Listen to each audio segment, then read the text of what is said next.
আচ্ছা, আপনি জানেন কি কক্সবাজার শুধু বাজার নয়, রামুতে আজও দাঁড়িয়ে আছে সেই বাংলো যেখানে একসময় ক্যাপ্টেন হিরাম কক্স থাকতেন।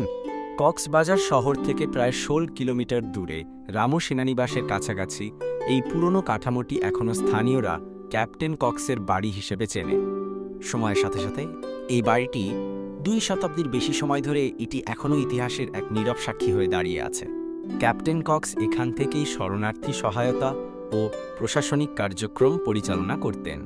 একটি শরণার্থী শিবির থেকে আজ কক্সবাজার পরিণত হয়েছে বাংলাদেশের সবচেয়ে জনপ্রিয় পর্যটন কেন্দ্রে। কালের পরিক্রমায় সবকিছু বদলালেও কক্স নামটি আজও বহন করে সহানুভূতি ও মানবতার গল্প।